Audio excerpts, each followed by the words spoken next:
Good morning students. हम लोगों का सेकेंड लॉ ऑफ न्यूटन हो चुका था। Applied force is direct proportional to rate of change of momentum. इस पे क्वेश्चन भी हो चुके थे। आज हम लोग न्यूटन का थर्ड लॉ पढ़ेंगे, थर्ड लॉ ऑफ मोशन। इसको थर्ड लॉ ऑफ न्यूटन भी जानते हैं, एक्शन एंड रिएक्शन। किसी भी बॉडी पे जितना एक्शन लगाओगे उतना रिएक्शन होता है। सिंपल लॉ है, हर कॉमन पर्सन भी जानता है। कभी बात होती है तो सीधे कहता है न्यूटन का थर्ड लॉ अप्लाई कर देंगे, होता है ना। फ्रेंड सर्किल में भी बातचीत होती है तो अक्सर ये लोग बोल देते हैं कि ऐसा मत करो, नहीं तो जो है थर्ड लॉ रिप्लाई होगा। होता क्या है थर्ड लॉ? कॉमन है, कोई इसमें बहुत न्यूमेरिकल नहीं है। To every action force there is an equal and opposite reaction force. हर एक एक्शन में जितना भी फोर्स लग रहा है किसी भी एक्शन में, उतना ही इक्वल अपोजिट रिएक्शन होता है। अब एग्जांपल से समझते हैं। जैसे फर्स्ट ऑप्शन है, a ball rebound after striking. Ball अगर हम लोग ऐसे छोड़ते हैं, गिरता है, फिर ऊपर उठता है, जंप करता है ना, वो जंप कर रहा है, जितना उस पर फोर्स लगा उतना उसने एग्जर्ट किया तो बाल ऊपर आया, रिबाउंड। थोड़ा सा तेज फोर्स लगाते हैं तो जंप ऊपर तेज करेगा। मतलब फोर्स हम जितना बढ़ाएंगे रिबाउंड फोर्स उतना ज्यादा होगा, रिएक्शन उतना ज्यादा होगा। Second example, how do we swim? तैरते कैसे हैं? कभी आपने देखा है हाथ हम लोग ऐसे बैक ले जाते हैं, बैक पीछे, तेजी से ऐसे दोनों हाथ बैक करते हैं। जब हम बैक करते हैं तो ये हमने फोर्स पीछे लगाया, अप्लाई। हमारी एक्शन क्या है? एक्शन हमारा क्या है? We apply force in backward direction by our hand, backward direction. और वाटर ने वही फोर्स क्या किया? Reaction force apply just in opposite direction. Just opposite direction में रिएक्शन फोर्स अप्लाई हुआ और उसने हमारे बॉडी को आगे की तरफ मोमेंट प्रोवाइड किया। जितना हमने पीछे फोर्स लगाया उतनी तेजी से हमारी बॉडी आगे बढ़ती है। तो ये सेकेंड एग्जांपल हो गया। A person jump out of floor, ठीक है, jump out of boat, boat रहेगा बेटा, बोट। अगर बोट से एक पर्सन जंप करता है, किनारे जब बोट आती है, देखते हो ना, किनारे नाविक बोट को पकड़ लेता है रस्सी से। क्यों पकड़ा रहता है? किनारे एक पर्सन पकड़ के खड़ा हो जाएगा, तब लोग धीरे धीरे उतरेंगे। क्योंकि जब हम जंप करेंगे तो तेजी से हम जंप करते समय हमारा लेग जो है, फोर्स हमारे लेग पे लगाते हैं। एक्शन कहां होगा? लेग से बोट पे।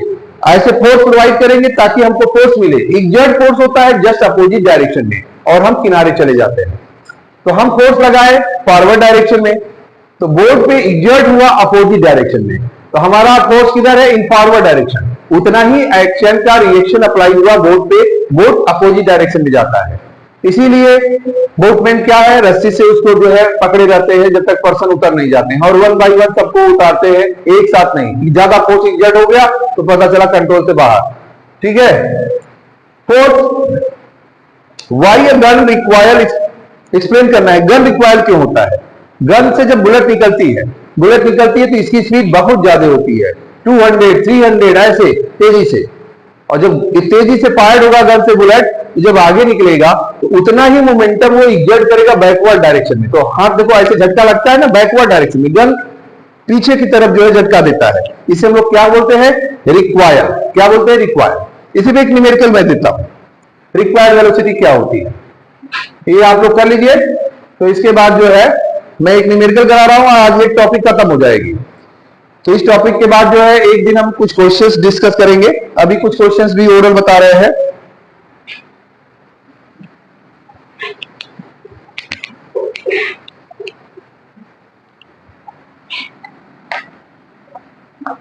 A bullet of 20 gram fired from a gun of 2 kg, if, यहां इसको 10 ग्राम कर लेते हैं। इफ इस velocity of bullet, speed of bullet is 200 meter per second, find the required velocity, find the required velocity by a gun, gun के द्वारा required velocity. जो हमने मोमेंटम बताया था कि मोमेंटम अप्लाई करते हैं एक बार बिफोर कंडीशन में और एक बार आफ्टर कंडीशन में, तो law of conservation of momentum में क्या होता है, जो मोमेंटम बिफोर होता है वो आफ्टर मोमेंटम के इक्वल होता है। तो यहां पर वही लॉ यूज करेंगे।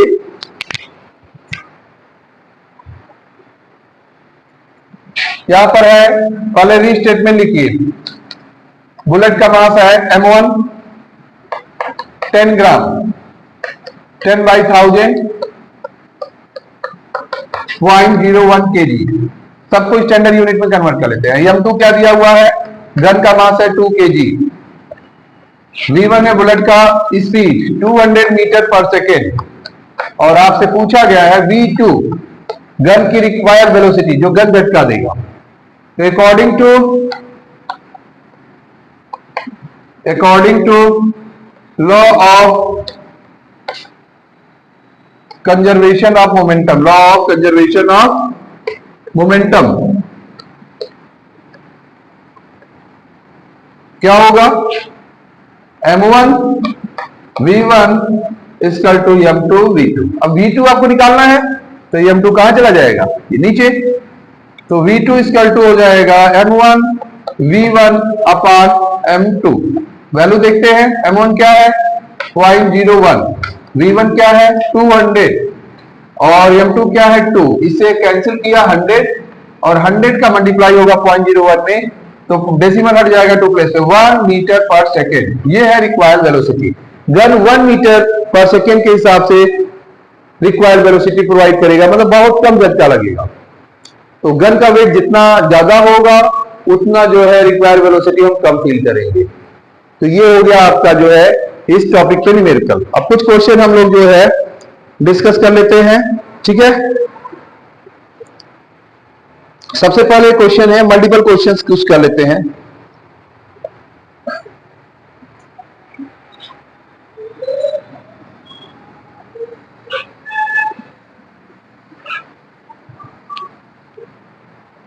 क्या है question, action and reaction. Numerical question है, law of action is also known as law of inertia. पहला है law of inertia, law of inertia is also known as, किस नाम से जानते हैं, इसमें ऑप्शन दे रहे हैं। ऑप्शन है first law of motion, second law of motion, B option, C है थर्ड लॉ ऑफ मोशन और लॉ ऑफ मोमेंटम।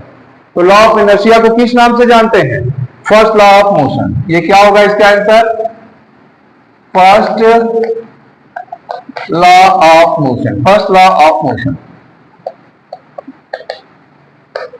ऐसे ही सेकंड क्वेश्चन, सेकंड क्या है, अ न्यूटन इक्वल टू और 1 न्यूटन इक्वल टू, 1 न्यूटन की जो वैल्यू है, स्पेस रहेगा, ऑप्शन क्या है 1 ग्राम मीटर पर सेकेंड स्क्वायर, सेकेंड है केजी मीटर पर सेकेंड स्क्वायर, ग्राम सेंटीमीटर पर second square, D KG centimetre पर। तो इसमें क्या होगा, न्यूटन किसकी एसआई यूनिट है, फोर्स की। फोर्स का फार्मूला क्या होता है, F equal to ma।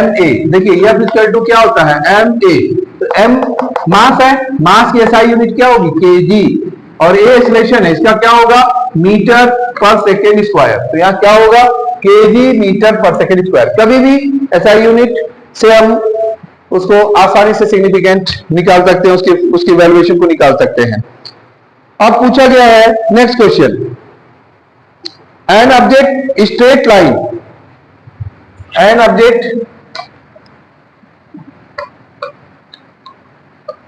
Object in straight line,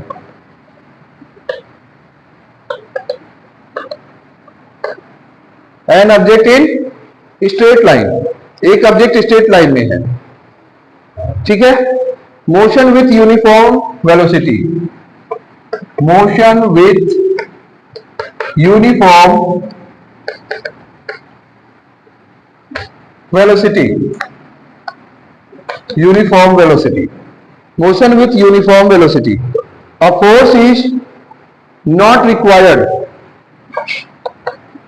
a force is not required, force को किस चीज की जरूरत नहीं है, ऑप्शन ए, देखिए अब 4 ऑप्शन बोल रहे हैं। पहला ऑप्शन है टू इंक्रीज स्पीड, स्पीड बढ़ाने की जरूरत, जिसमें पूछा ना, a force is not required, किस चीज की जरूरत नहीं है, तो टू इंक्रीज द स्पीड, इसकी जरूरत नहीं पड़ेगी। कांस्टेंट स्पीड से है तो स्पीड बढ़ाने की जरूरत नहीं पड़ेगी। टू डिक्रीज द स्पीड, ये भी नहीं होगा, ना तो इंक्रीज करेंगे ना तो डिक्रीज करेंगे, मतलब ये दोनों ऑप्शन क्लियर नहीं है। तीसरा है to keep the same speed, इसकी जरूरत पड़ेगी। टू नॉट रिक्वायर्ड, किस चीज की जरूरत नहीं पड़ेगी, मतलब उनकी जरूरत है, to increase the speed, to decrease the speed, किस चीज की जो है नहीं रिक्वायरमेंट है, to keep the same speed. Answer क्या होगा, to keep the same speed.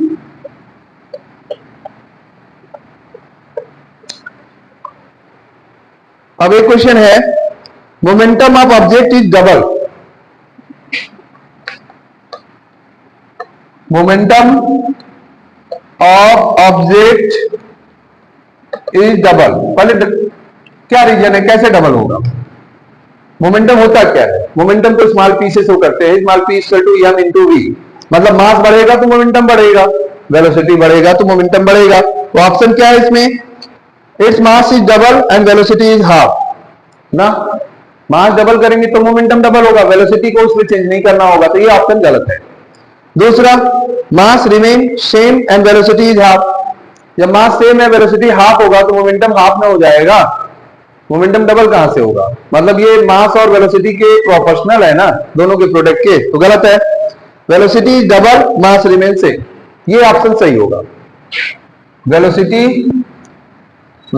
Is double, velocity is double and mass remain same.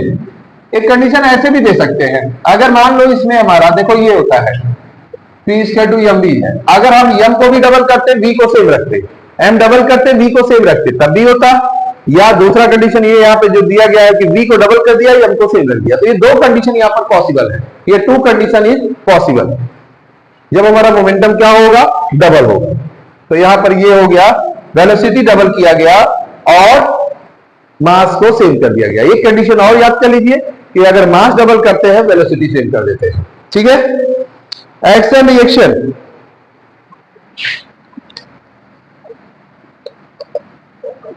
Action and reaction,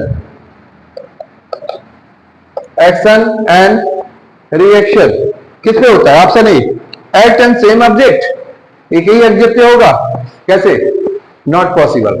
आप ऐसे हाथ कर रहे हो पानी में, आपने एक्शन किया और एक्शन किस पे अप्लाई हुआ, दूसरी बॉडी क्या है, एक तो बॉडी आपकी हो गई, दूसरी वाटर है, तो यहां पर कितने बॉडी हो गए, दो डिफरेंट बॉडी होते हैं, एक ही बॉडी पे पॉसिबल नहीं है, तो ये ऑप्शन गलत है।